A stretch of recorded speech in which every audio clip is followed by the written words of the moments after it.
Whether you're a skeptic or a believer, join me, Rob McConnell, as together we'll investigate the world of the paranormal and the science of parapsychology here on the X-Zone Radio TV show on XZBN and the X-Zone TV channel on Simul TV. Since 1990, the X-Zone Radio TV show has been the place where people dare to believe and dare to be heard. Together, we'll investigate UFOs, aliens, ghosts, Bigfoot, psychic phenomenon, lake monsters, conspiracy theories, government cover-ups, the truth embargo, alien abductions, ESP, haunted locations from around the world, and so much more. With over 28 years of broadcasting and more than 4,500 individual guests, the X-Zone is truly a place where fact is fiction and fiction is reality, as evidenced by the credibility, integrity, and professionalism of the guests that we bring to our international audience. If you have seen a UFO, had a close encounter, seen a ghost, Bigfoot, lake monster, or a story that you would like to share or have investigated, contact me, Rob McConnell, by sending me your email to xzone@xzoneradiotv.com, or you can call toll-free 1-800-610-7035, extension 143, and on Skype, X-Zone Radio TV. For more information on the X-Zone Radio TV show with yours truly, Rob McConnell, visit www.xzoneradiotv.com or www.xzonetvchannel.com or simultv.com and xzbn.net. Until next we meet here in the X-Zone from our broadcast center and studios in Hamilton, Ontario, Canada, always remember, X-Zone Nation, keep your eyes to the sky and your heart in the light.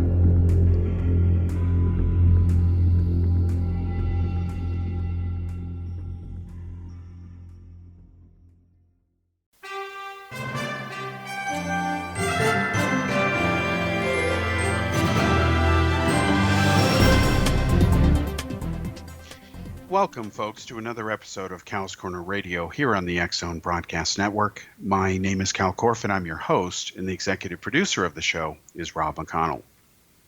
As I say at the top of usually every episode, I mention that the point of this show is to talk about everything from politics to the paranormal.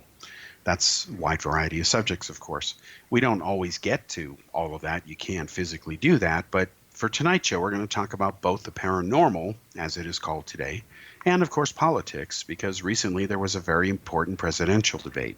And I'm sorry, with due respect to the subject of UFOs, until aliens are landing on the White House lawn, I think a presidential debate, especially one with global consequences, whoever the winner of the Democratic nomination is, should that person become president, that's more important than aliens right now until the aliens officially land. That's my view.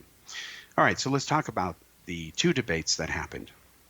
Now, first of all, I want to start this by saying up front that I do not support either political party. That means I'm not a Democrat. I'm not a member of the Republican Party either. Unless my memory has failed me, I've never even voted Republican. Now, I admit that having experienced some history in my short life, I admire Ronald Reagan and the job he did as president. He ended the Cold War. Anything else he did, good or bad, well, it's kind of hard to offset. Winning the Cold War, ending the Cold War. Now, how do you top that? Well, it hasn't happened with any other president. Toppling Saddam Hussein is not the same thing. Not even on the same scale. And what I find disgusting today is when I talk to a lot of people who are younger than me, and I'm not a spring chicken anymore. I used to be the youngest, so-called smartest guy in the room. Now I'm the oldest guy, not necessarily the smartest. But anyway, it blows my mind that most people I talk to and interact with don't really know what the Cold War was about, can't really tell you about it, and certainly don't understand how they have benefited in their short lives from the fact that they didn't grow up a victim of the Cold War. Now, I'm not talking about duck and cover stupidity. That's nonsense that took place in the 1950s. I'm talking about the fact that just look at the economic impact. The United States, as a world's superpower, along with the former Soviet Union, they both were spending so much money that we went into debt off and on. Russia bankrupted its whole empire, including half of Europe, that is Central and Eastern Europe, which of course the West willingly gave to them for immoral reasons. That's another subject we can talk about on another show, because that can be defended with facts. Because if the West stands for what it claims it does, what it fights wars to defend, freedom, liberty, democracy, why the hell did it fight to liberate Europe from Hitler and then give it to someone even worse named Joseph Stalin? And there are people so ignorant today who think Hitler was worse than Stalin. It's like the number of dead that both these men killed, and Stalin outnumbers Hitler by more than 2-1, doesn't matter. In fact, in Russia today, the young people, most Russians, laud Stalin as largely a hero. Even though every Russian alive today has at least one or more relatives who has been a victim of Stalin's tyranny. Go figure. Anyway, these people exist, and they vote, and it's scary. Now, we have a political election that's coming up in 2020 in the U.S., and of course, whoever is the president of the United States is the leader of the free world, for better or for worse, at least as of this broadcast. And right now, that's President Donald Trump. The Democrats hope it's going to be them, but to be blunt, they're very much in trouble, because they're offering you what I call up to a point so far. Let's call it a chicken in every pot, rainbows and unicorns, and some are just brain farts. It's really, they are doing everything to hand Donald Trump the election as an encore. I mean, the stupidest thing they did was run Hillary Clinton against Donald Trump. They own that. I was just talking earlier today with my mother as we were walking around about what it must have been like to be around Hillary Clinton the first week after she found the news out that she lost. Oh man, I would love to have been a fly on that wall. But anyway, the Democrats have, of course, around 24 so-called serious candidates running for president. They actually have, the last count I saw was close to 500 people running for president. That doesn't mean the Democratic Party itself is behind all these people. Anybody has the right to file the papers, pay the fee, whatever. Whether they make it, that's another story. But of those who are running, there's roughly 24. The names range from people that nobody knew until they announced they were a candidate to people that a lot of people wish weren't running. And then, of course, famous, well-known people like Joe Biden.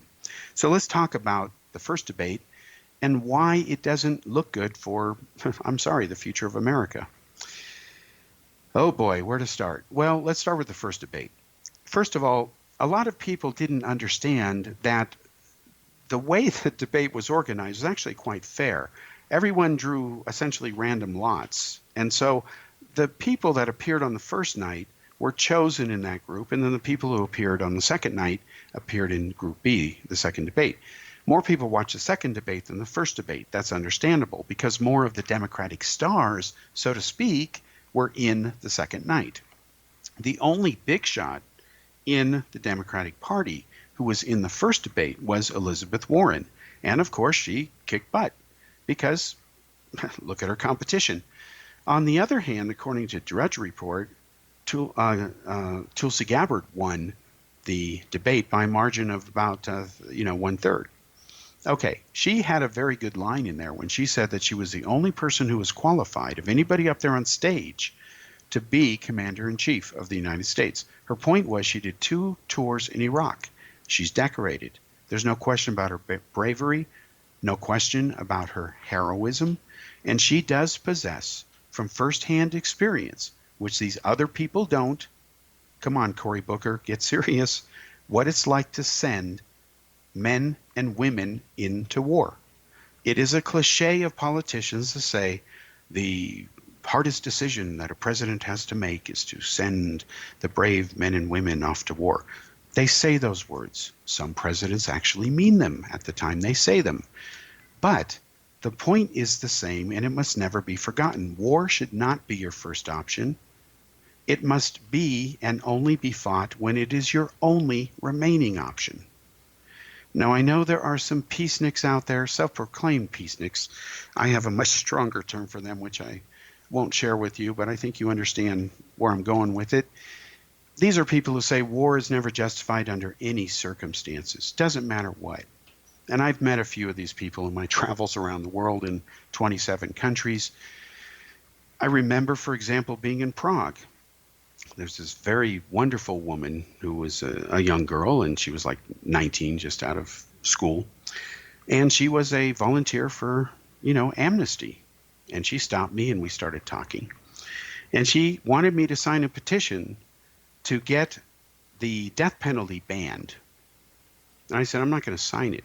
And she starts to lecture me about how the death penalty is wrong.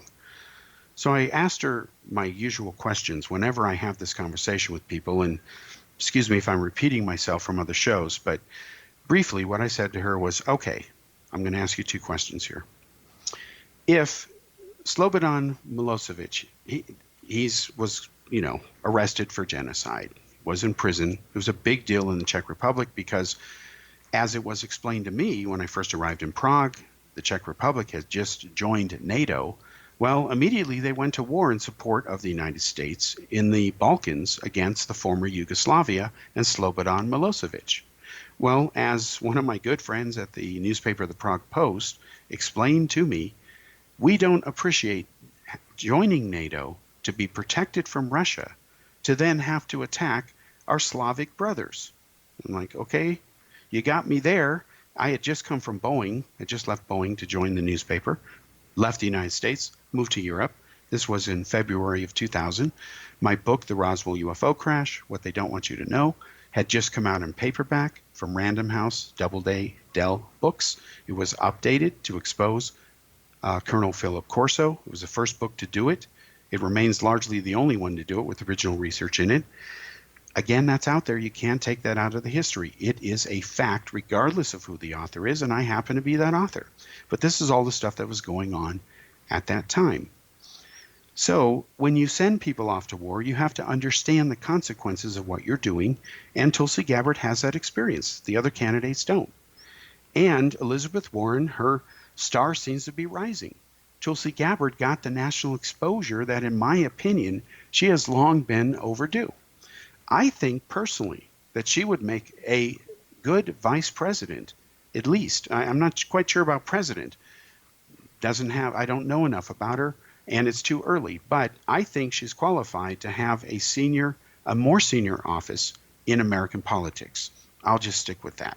And yes, I would support some sort of vice presidency depending on who the other candidate was, the president, because that's important. Now, let's switch to the second debate. What we have here on the second debate is a very different show. We have the stars of the party, minus Elizabeth Warren, in this second group. You had Joe Biden, the so-called leader, apparently, according to some polls and what I call propaganda, basically he's supposedly leading by 2 or 3 to 1 margin, and that just is not true. Now, after the commercial break here, we'll come back and dissect what happened in the second debate, because that really is the danger sign for the Democratic Party.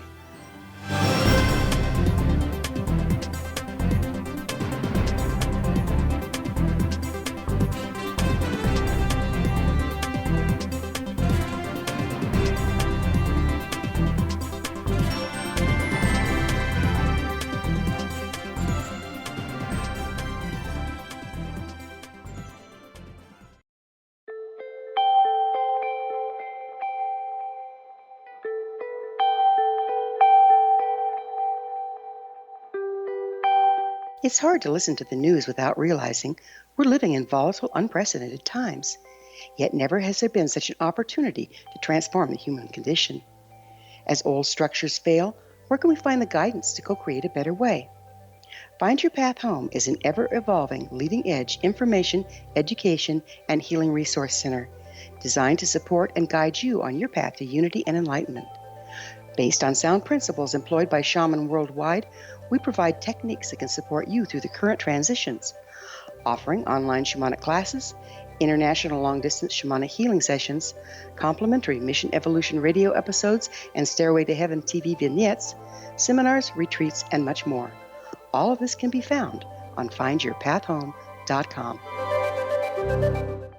So I was watching the X Zone TV channel last night when I was abducted by aliens, and they kept repeating to me over and over again, simultv.com, simultv.com. What's simultv.com? That's what I asked them. They had it written on the side of their UFO. How do you spell that? UFO. No, I mean simultv.com. simultv.com. simultv.com. Right. simultv.com. Interesting that you were abducted by aliens in a simultv.com UFO last night. Oh, yeah? Yeah. Now that you mention it, I remember now last night I was awakened from a deep sleep. My great-grandmother was standing there. She said she'd come from the hereafter to tell me about simultv.com. She even spelled it out for me. simultv.com, sonny boy. simultv.com. simultv.com, sonny boy. Wow. Yeah. Guys, you'll never guess what my psychic guru just told me. simultv.com. Exactly. Are you guys psychic too? Of course. We all know about simultv.com. simultv.com.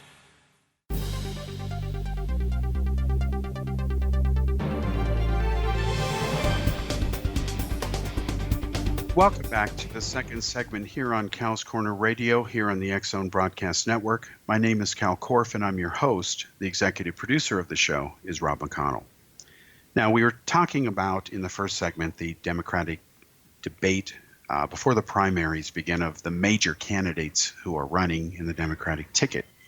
All right, fine. That was Group A. Group B consists of the so-called stars, led by Joe Biden, former vice president under Barack Obama, of course.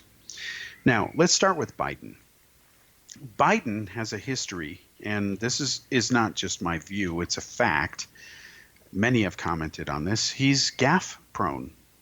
He screws up all the time, verbally and action-wise a lot of times. He has been on the wrong side of history a lot of times. If he had been commander-in-chief or even VP at times, the world would be very different today and not necessarily for the better. Now, people who support Biden, and they've told me this, have said, well, look at how visionary he was regarding Iraq. Well, he cast the vote to go to war. Okay, that's pretty visionary, right? He did along with everybody else because everyone was on board for that. You know, people forget that it was George Bush, along with the CIA, and of course, military industrial complex didn't mind, let's be blunt, that the war started with Iraq because it's good for business and it finishes some unfinished business. You know, it's a fact that Saddam Hussein, the moment he found out that George Bush did win the election, George W. Bush, Bush Jr., as he was known, he immediately knew his days were numbered. Okay, so Saddam admits under just talking to his interrogator that, yep, he did have weapons of mass destruction. He didn't have them ready to go he could launch them like he did in the first Gulf War when he would launch Scud missiles against Israel. And then there was a race to take out the launchers before they could hide and be used again. Near the end of the war, that got to be successful. So what happened is they sold the war. They didn't have all the evidence. I know for a fact, having covered that issue, that there was evidence that the so-called source curveball, the German intelligence, their intelligence community told the CIA point blank, this guy is full of you-know-what. They even told him that the descriptions of the laboratories didn't match the satellite imagery. It could not be where he said that there was, where he said he was. There was a lot of stuff that just wasn't true. So as I'm working with this data in Prague, and I'm going through this, I'm thinking of, why was this war started and all that? Okay, the idea was originally this. Dick Cheney wanted to not attack Saddam Hussein. He wanted to get rid of the Ayatollahs in Iran. So he argued to invade Iran. It was George Bush who said no, and his backers who won the vote that said, no, we need to get rid of Saddam, and it will scare the you-know-what out of Iran. We win either way, because if we invade Iran, then it'll scare the you-know-what out of Saddam and make him behave. Either way, we win. But Saddam was easier to beat. The country's a lot smaller. The population is many times smaller in Iraq versus Iran. And of course, Iraq is a complete artificial creation. It is a modern invention. It didn't exist prior to the British inventing it. A British woman invented it. She drew these border lines roughly, calling it Iraq, uniting three distinct types of people: the Kurds, the Sunnis, and the Shias. The problem is the Sunnis and the Shias hate each other. Historically, they've been killing each other for over 1,400 years. That's why Saudi Wahhabia hates the Ayatollahs in Iran. They would kill each other if they were allowed to get away with it. Well, the scary thing is the technology has gone way beyond their wisdom, because Iran has these holidays every year. They call it Jerusalem Day, believe it or not, where they celebrate the destruction of Israel and the liberation of Jerusalem by the Muslims. And what they do is they say that we're going to drive you into the sea. And they actually have marches with Hamas and Hezbollah every year, and they give their Nazi salutes. And it's not a coincidence, because they believe that Hitler was right. In fact, the word Iran was really a Persian translation for Aryan, which came from the German Nordic mythology. And one of the reasons that the Shah of Iran was put into power by the CIA, and earlier his predecessor during the war, was because his brother, who was going to run the country, was a Nazi sympathizer. Hitler was going to have a foothold in Iran.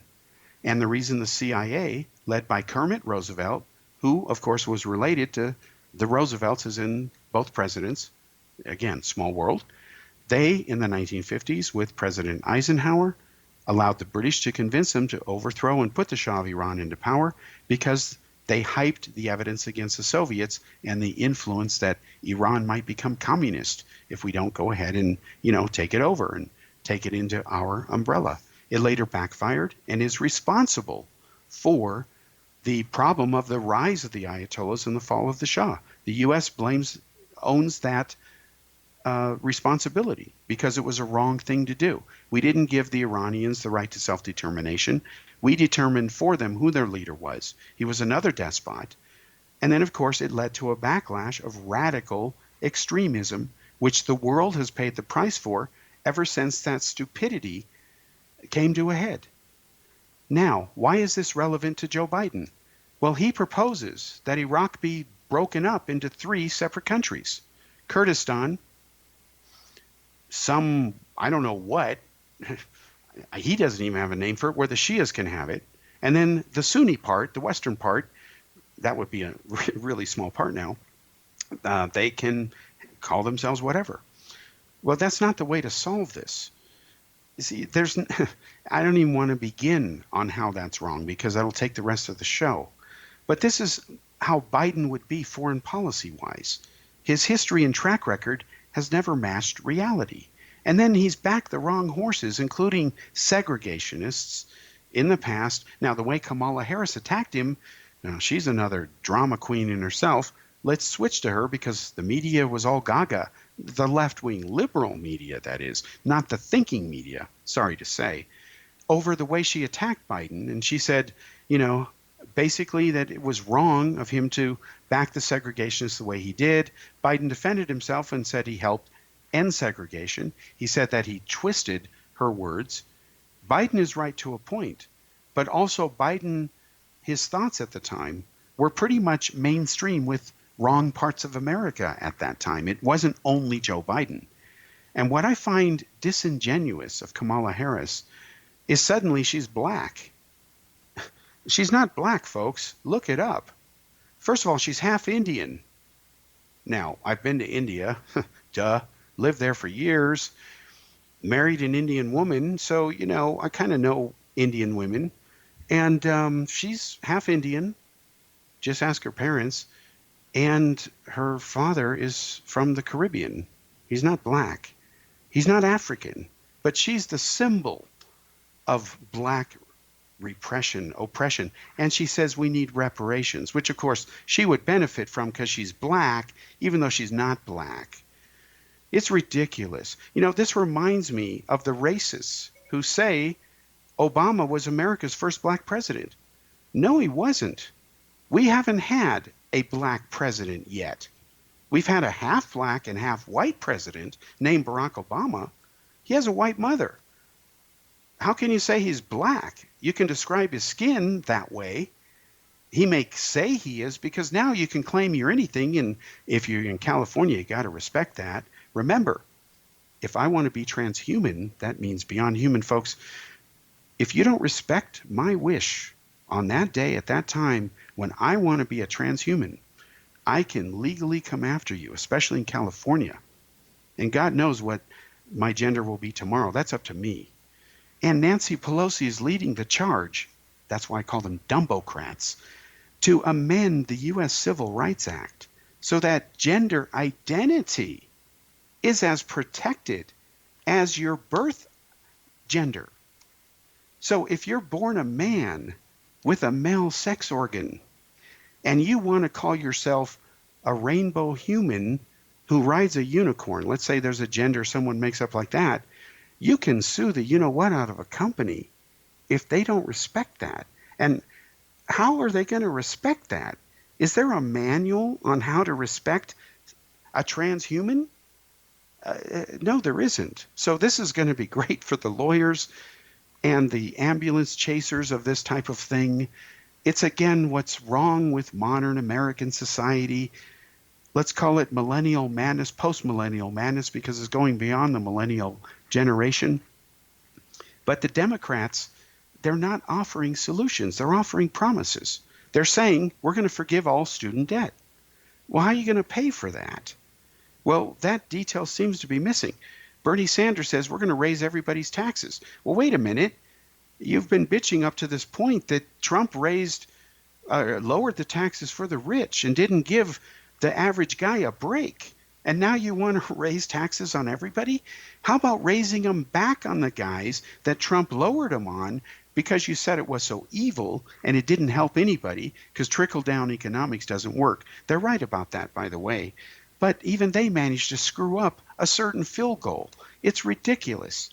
But that's the Democrats. They keep scoring field goals when they need touchdowns to win the White House.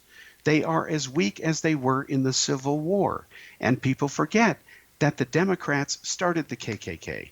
They were pro-slavery. It was the Republicans that ended slavery. And while I'm not pushing Republicans on anybody, boy, have things become topsy-turvy, because modern history says just the opposite happened, even though real history proves it was the other way around. Okay, we'll come back to segment 3 here. We'll wrap this up, and then we'll switch to another subject.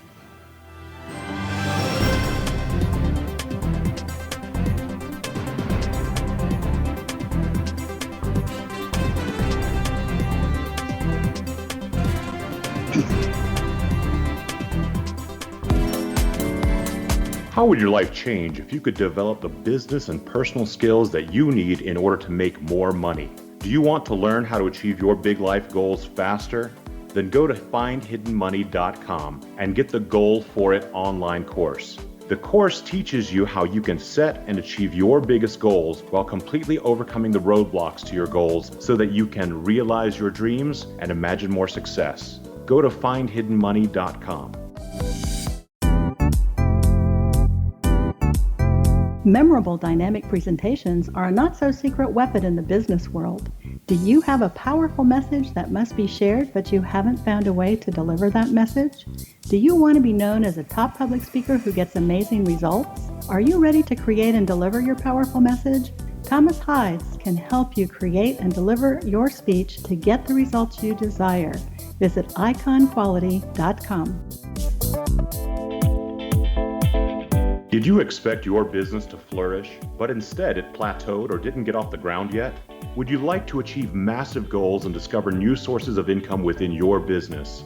When you're ready to experience that type of success with fast results, Cindy Hendricks is the business coach for you. Her work with entrepreneurs and business owners has been life-changing. To get you and your business where you want to be, go to imaginemoresuccess.com.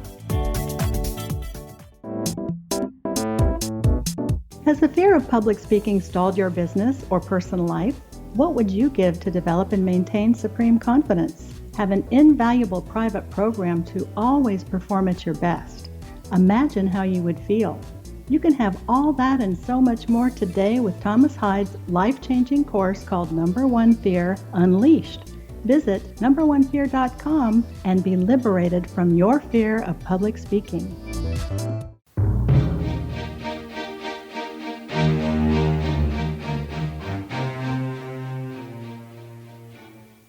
Welcome to the third segment here on Kal's Corner Radio Show here on the X Zone Broadcast Network. My name is Kal Korff and I'm your host. The executive producer of the show is Rob McConnell. And we're talking about the presidential debate. Let's wind it down, but mention a few other points here. Now, if you look at the main candidates or the party overall, the Democrats we're talking about, there's a struggle as far as whether to be centrist or whether to go left or how far left. There's actually three factions. Nobody's looking to go right. This is the Democrats.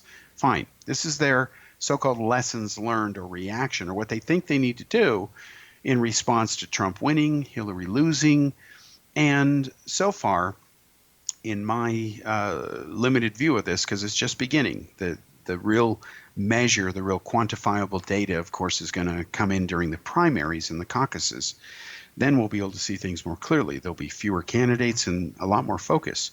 But right now, it's a race to see how left they can go, while Biden is trying to pull people to be more center or centrist. Now, in my view, a centrist is not going to get the job done. Because again, I understand that democracy, for it to succeed, there must be compromise. But you can't compromise to the point where you're just really surrendering. You can compromise to the point where you might as well not bother because the important stuff you've compromised too much on. Some issues that are really important are binary. They're black and white. You can't compromise on them. One example, people die, whether you like it or not. There's no compromise. If you live for even 1 second on this earth, you're going to die. It's a question of when. Who knows? You probably don't, but you're going to die. It's binary. Again, the most important things in life and the universe, it seems, from what we can observe, are binary. Now, having said that, is a centrist going to get it done? No. Is a centrist going to solve the deficit? No. He might lower it a bit, but does it need to be lowered or does it need to be solved? If it gets lowered, then there's going to be another generation of politicians who are used to deficit spending. Trump seems to think it's okay, even though he railed against it when he ran for president, just like he promised he'd never play golf because he was too busy. He criticized Obama for not only playing golf, but more than any president, although he does the same thing. But a key difference here is every time Trump plays golf, he makes millions of dollars because he plays golf at his resort. And while he gives the Secret Service a discount, which taxpayers are supposed to be grateful for, I guess, he's still enriching himself because the U.S. system doesn't allow him not to because it wasn't prepared, as visionary as it was historically, for a candidate like Trump. So what happens when Bill Gates runs for president or any other billionaire? Oh boy, this is the fun's just beginning. And I'll tell you, if the Democrats keep pitching up losers, creaky old politicians like Hillary Clinton and, let's be honest, Biden, then a billionaire from California, some high-tech guru, is going to step in and essentially buy the election. And here's how they're going to do it. There is this thing called the MPV, and these are very important initials. It's called the National Popular Vote Initiative. And guess what, folks? It's led by California. Of course, Nancy Pelosi's right in there. Now, what has happened is the Democrats were so upset and such sore losers over the last election that instead of learning the lessons that they should have to make sure it doesn't happen again, they think they need to rig another election. Now, here's how they're going to do it. All they have to do is just take a pen and sign a piece of paper, and it's a done deal. Now, the U.S. system gets criticized at times for being an electoral college system. According to the experts, and we don't know for sure because there wasn't a recount, so as my friend Roy Neal points out, and he's right, we don't really know whether Hillary won most of the popular vote because there wasn't a recount to prove it. The first count indicates she did, so let's say she did. But she didn't. She's not in the White House because America doesn't work that way. because the founding fathers wanted to save the country from what they called the tyranny of the majority. If California switches to the popular vote, people who live in California and New York and Texas and Florida, that's it, they'll control the future of the country. Now, there's two ways to look at that, and I admit that I have had struggles my own self with it. Not that my view matters, but the way I see the issue is the same issue I hope that other people are struggling with. Who cares where somebody lives? If it's one country, one nation under God, with liberty and justice for all, remember those words, Statue of Liberty, send us your poor, right? Blah, blah, blah. We're an immigrant nation. Well, okay, who cares where you live? If the majority of the people want something, isn't that the point of democracy?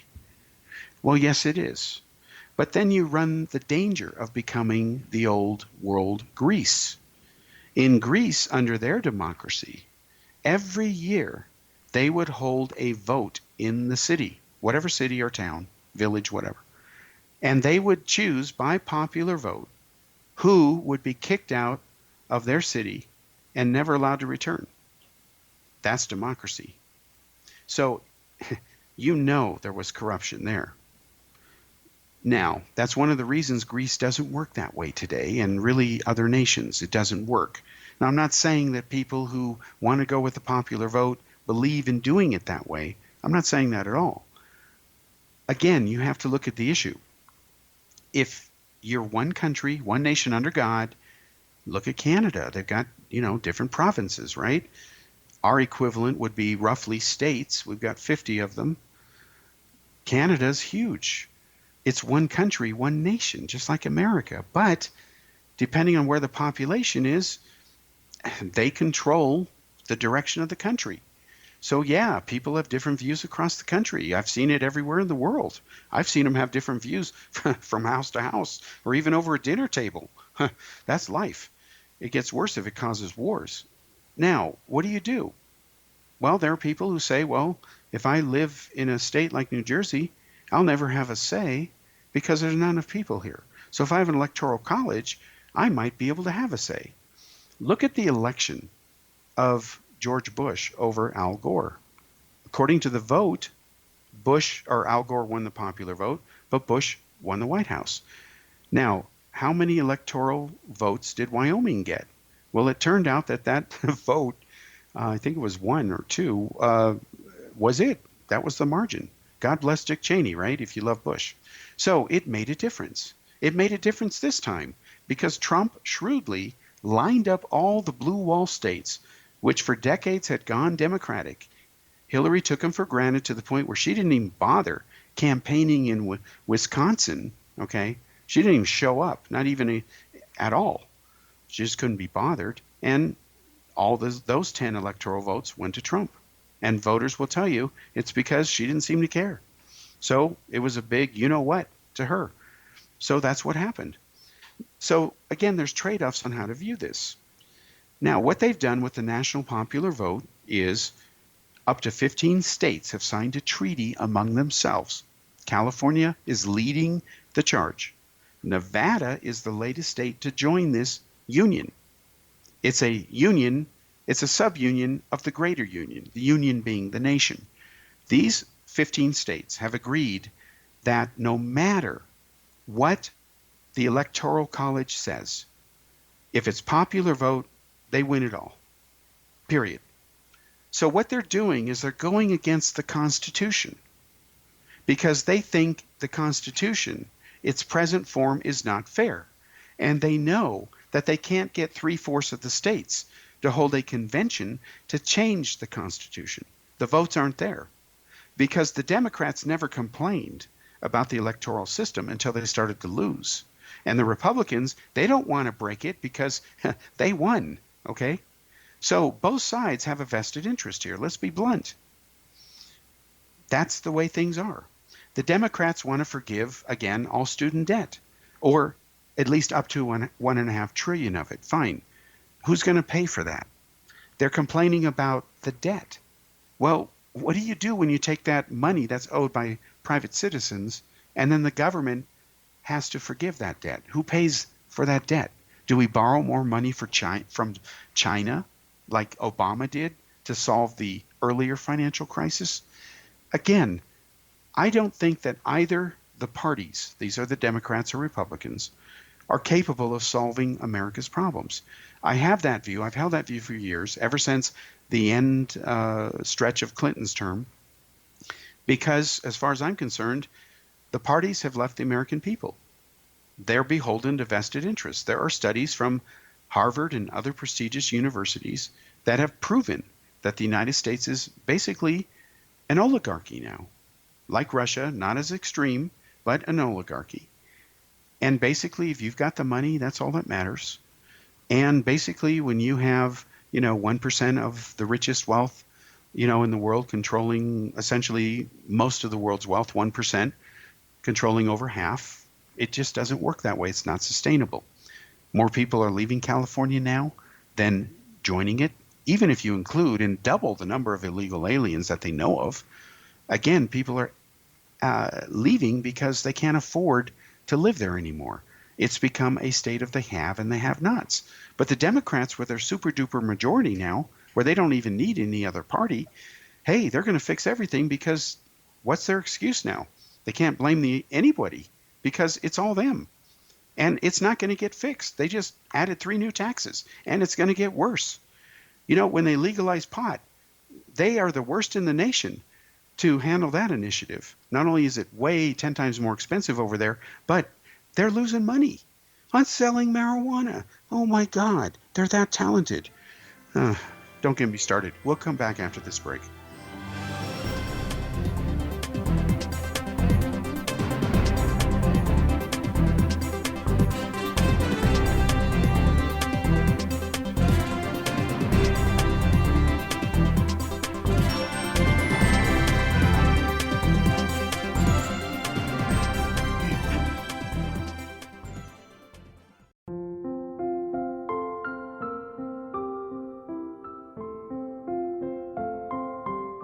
I am Dr. Carl O'Helvey, founder, president of a new cancer foundation focusing on evidence-based physical, mental, and spiritual interventions, including natural cancer cures, prayer, meditation, affirmations, nutrition, and other related holistic cancer prevention and cure modalities. These are used in cancer education, research, and financing care. I ask for your help to continue this important work by donating at www.holisticcancerfoundation.com.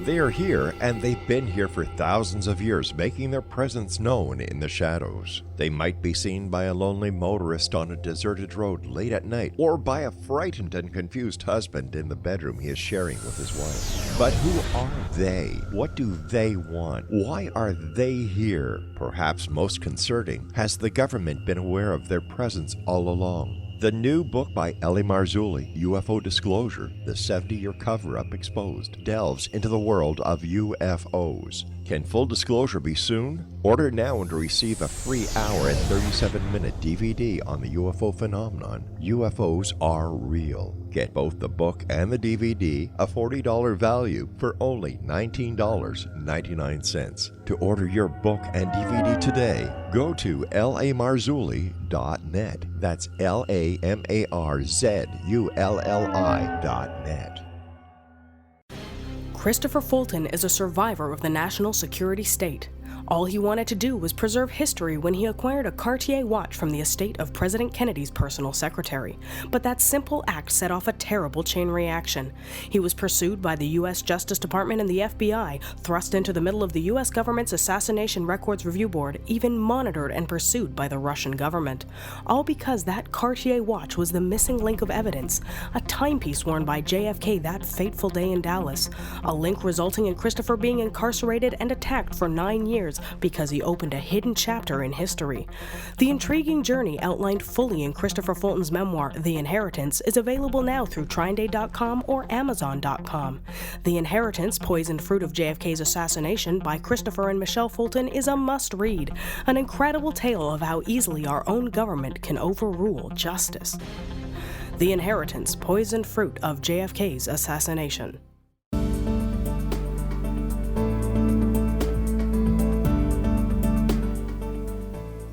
Welcome back to the fourth and final segment here on Kal's Corner Radio on the X-Zone Broadcast Network. Once again, my name is Kal Korff. I'm your host, and the executive producer of the show is Rob McConnell. Now, to wrap up, as I promised to do, the issue of the debates, the Democrats, Republicans, again, the short version of my view, and I can talk about this later, especially as the election evolves. I don't support either party. I've never been a my party right or wrong type person. I believe America's problems, and it's not just America's, there's a lot of countries that share the problems America has. Some problems are unique to America, I admit that, like the gun issue, okay? The point is I don't think these two parties are going to solve the problems. The reason why is because they caused the problems. There hasn't been any third party. You can't blame anybody but the Democrats or the Republicans or both. It's just a question of what issue, what year, and over, the details. They're both to blame. Either one failed to stop the other when they should have, or the other did the wrong thing. Pick your poison. And people will say, well, it wasn't Obama's fault. The Republicans were obstructionists. Yeah, they were. Do you expect them to cooperate? They don't agree with the ideology, right or wrong. When you don't agree, and the gap is so wide, what do you expect? So it was predictable that there would be polarization. I saw a lot of what I'll call reverse racism in the Obama campaign. People pretending not to be racists, but using and playing the race card at their convenience, because deep down they are racists, but not in the sense of how they label others as racist, but it's still racism. I remember even my dear friend Bill Marriott, Rob McConnell knows him. He said he voted for Obama. When Bill Marriott hosted my website, I slammed Obama all the time. It really bothered him because he couldn't really argue against it. I told him, fix anything, correct me. You got access, admin stuff, super admin, you set it up. Well, he never did. Okay, so what happened is when he took me to see Obama, he was shocked. And it just didn't, he didn't walk on water. And I told him he wasn't going to do that. And he said, that the relations with Russia had been reset. And there was Hillary, leading the charge on that. And mistranslated button aside, which the Czechs laughed at because they, of course, know Russian for obvious reasons. It was just a debacle. And I saw a castle full of Obama supporters. I was way outnumbered. And by the end of that rally, a lot of people left scratching their head because they knew better. They knew BS when they saw it. And that's exactly what Obama was spoon-feeding them. They knew darn well that relations with Russia were not going to be reset.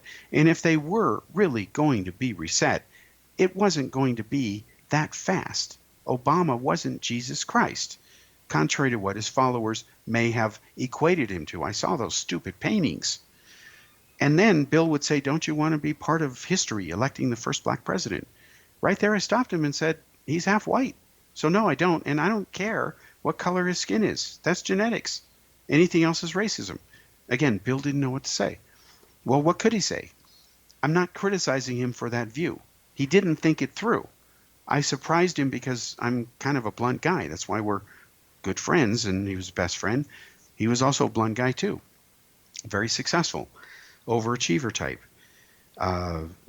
Again, legendary in the computer field, in Apple and Claris especially. Very good friend. So this is the type of thing that happened. Now, the Republicans are saying, it's Trump. Well, Trump's not really a Republican. He's an outsider. And it was Ted Cruz, who lost to him by a 2-1 margin, who was the best deal of roughly 24 clowns that the Republicans ran for president, okay? And they all lost. And Trump beat them. And the reason he beat him is because he wasn't one of them. So there's a message here that neither party really wants to face. The Republican Party puts up with Trump because they wouldn't be in power now if it weren't for Trump. So it's kind of tough love. But it doesn't mean it's like that, adage that just because someone calls you your brother doesn't mean he's really your brother. So what do? How do you solve this? Well, first of all, you've got to quit electing bozos into office who are not going to get the job done. And if that means you have to write somebody's name on the ballot who will get the job done, do it. And if somebody says you're weird or whatever for doing it, who cares? Lie to them if you have to and say, I voted for your guy. Doesn't matter. What matters is, what you really voted for and who ultimately counts those votes, right? So the problems are so bad that let's rattle them off. And I don't think any of these two parties who cause these problems are going to solve it. Homelessness, it's out of control, regardless of the reason. This anti-vaccine stupidity. I'm sorry, the government needs to step in and stop the spread of these diseases. Who cares if people believe in superstitious nonsense? In fact, I'd like to see them prosecuted and jailed just like a psychic fraud. Okay? Now, healthcare, practically the number one issue. America has never done healthcare right. These parties aren't going to do it right. They may improve it. And here's what the Republicans are proposing. They have actually said, reelect us, and we'll fix healthcare. We won't do it until you reelect us. Well, at that point, if you had any prayer of getting my vote, I'm going to make sure I vote your ass out of office. How dare you hold progress of the nation hostage, depending on whether I reelect your smug whatever. I'm not going to do that. On principle, you're out of there. So that's my view. And I think most Americans, at least ones I talk to, and I think I know a few number of them, they agree with this. And what I see is that most Americans now, in record numbers, want a viable third party or something different than these two moronic parties that are polarizing people, dividing the nation, where people are just tuning out. And this is independent of fake news, anything the Russians are doing, real threats from the Chinese, real threats from Iran, real threats from terrorist groups. Remember, the leader of ISIS is still alive somewhere. Who knows where he's hiding? He knows where he is, obviously, but doesn't mean ISIS is dead. And let's say he dies tomorrow. Doesn't mean terrorism is over. Then there's the issue of the environment and pollution. It doesn't really matter whether global warming is happening or not. It's wrong to destroy the environment. That's common sense, okay? There's so many issues, and it's reached a point where we're out of excuses. But the politicians just keep lying. There's no other way to describe it.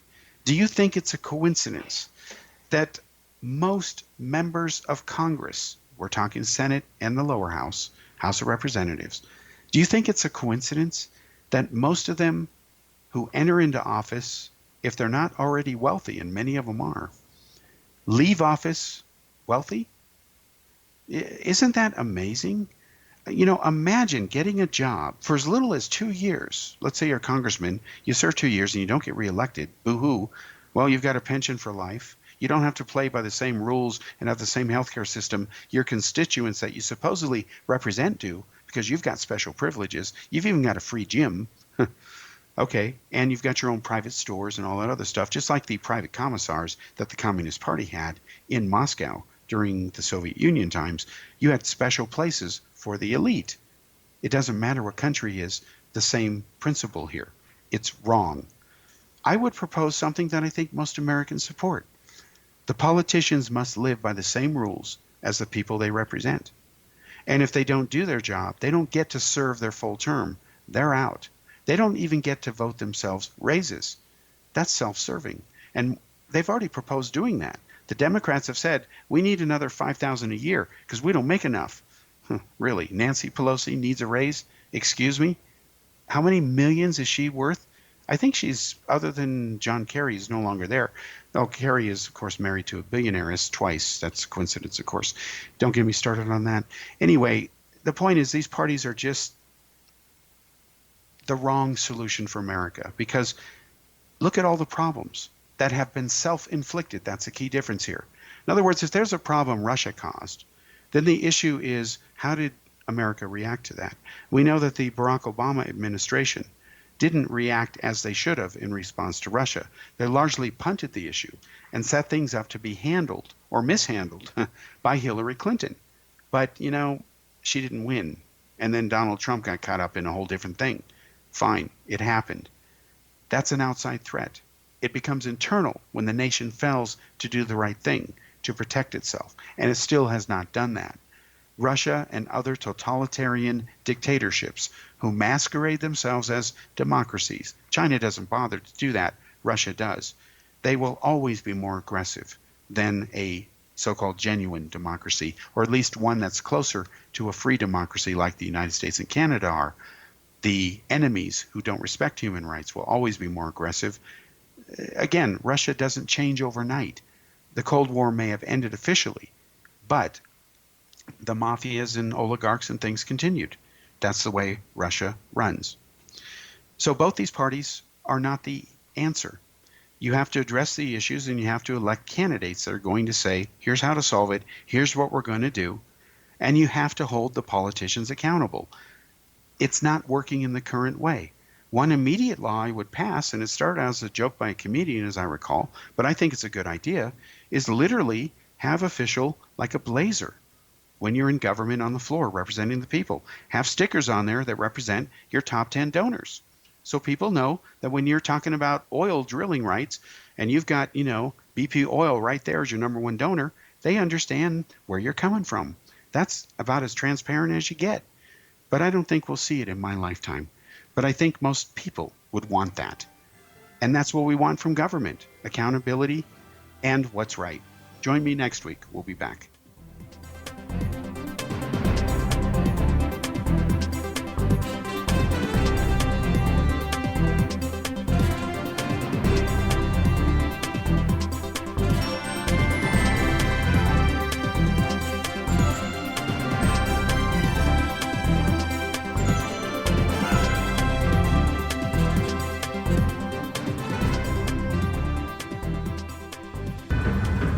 If you are looking for a safe, zero-calorie, natural option to the harmful artificial sweeteners on the market today, Just Like Sugar is what you're looking for. Just Like Sugar is a wonderful natural alternative for those health-conscious people who choose a calorie-restricted diet with a great, pure, sweet flavor that tastes just like sugar. Just Like Sugar is a great natural option for people suffering from diabetes and may be useful in restricted diet programs where standard sugars are not allowed and does not cause a laxative effect of some other sweeteners.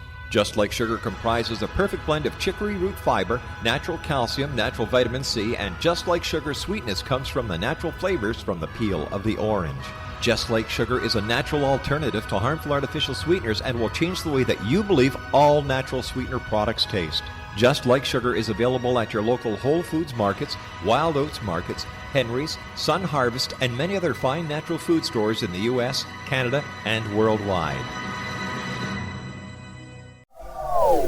They are here, and they've been here for thousands of years, making their presence known in the shadows. They might be seen by a lonely motorist on a deserted road late at night, or by a frightened and confused husband in the bedroom he is sharing with his wife. But who are they? What do they want? Why are they here? Perhaps most concerning, has the government been aware of their presence all along? The new book by Ellie Marzulli, UFO Disclosure, the 70-year cover-up exposed, delves into the world of UFOs. Can full disclosure be soon? Order now and receive a free hour and 37-minute DVD on the UFO phenomenon. UFOs are real. Get both the book and the DVD, a $40 value, for only $19.99. To order your book and DVD today, go to lamarzulli.net. That's LAMARZULLI.net. You have heard of the X Zone? Now watch it on Simul TV, plus 500 video games, live TV channels, free video on demand, worldwide, and more. Does this sound like tomorrow's television? Well, it is, but you can have it today, right now. It is Simul TV. Simul TV offers what the others only wish they could provide. 15 exclusive channels like X Zone, sci-fi, and horror. We are worldwide. No other provider offers that. 500 built-in video games, No need to have an extra expensive system.